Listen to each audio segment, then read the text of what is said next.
Ya. Kalau di bawah 7 tahun, itu kita berikan dengan nasihat, ya, tuntunan yang benar. 7 tahun ke atas, itu bisa dengan hukuman fisik, masalah memukul, kalau sudah melanggar batas. Makanya Ali bin Abi Thalib mengatakan, didiklah anak kalian dengan 7 tahun dikali 3. 7 tahun pertama dengan kelembutan. Dari bayi sampai umur 7 tahun. Karena ini masa mereka belajar. Contoh misalnya sering saya kasih contoh di pengajian ini waktu pernah kita bedah buku beginilah mendidik anak dalam Islam. Kalau di umur ini dia naik ke atas pohon, misal anak kita naik sudah terlanjur naik ke atas.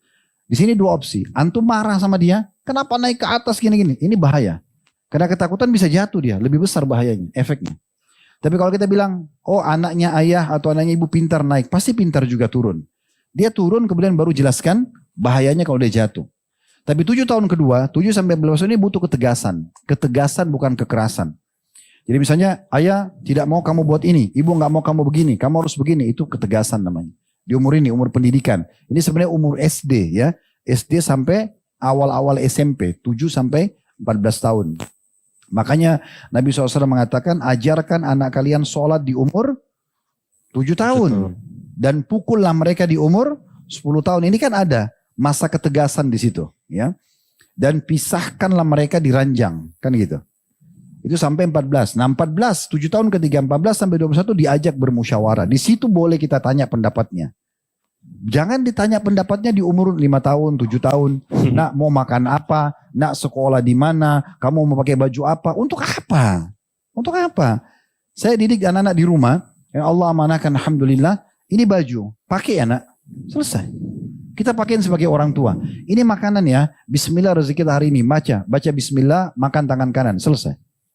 Oh aku mau makan ini. Gak ada. Hari ini rezekinya ini. Selesai. Kita arahkan begitu. Jadi mereka terbiasa dengar orang tuanya. Kan gitu. Kalau kita sekali tawarin, nak mau makan apa? Lalu kemudian kita lupa menyiapkan makanan dia. Dia sudah cukup mengatakan, ayah sudah janji. Ibu sudah janji. Ini jadi kalimat bab durhaka pada orang tua. Wala taqullahuma uffin kata Allah kan.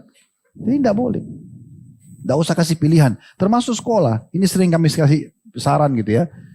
Si suami umur 30 tahun. Si istri umur 25 tahun. Anaknya 7 tahun. Mau pilih sekolah. Diajaklah suami istri ini pergi sekolah. Sekolah A sama sekolah B. Kemudian dua-duanya bicara. Lihat. Perhatikan jarak. Biaya. Kurikulum. Apalah semua berhubungan dengan sekolah-sekolah ini. Setelah mereka faham nih suami istri. Oh ternyata yang paling bagus sekolah A. Uniknya nanya ke anak yang 7 tahun. Nak kamu pilih yang mana? Suami istri pilih sekolah A karena mereka tahu biaya jarak segala. Lalu si anak karena lihat dinding tembok warna hijau. Dia suka hijau. Yang B aja. Yang 30 sama 25 tahun ikut yang 7 tahun. Ini benar gak sih? Akhirnya harus jarak jauh biaya. Hanya karena dengar ini anak gak ngerti. Biasakan terdidik bakti sama orang tua mulai dari ketaatan itu. Justru kalau sayang sama anak-anak, kita yang pilihin bajunya, makanannya, sekolahnya. Biasakan itu.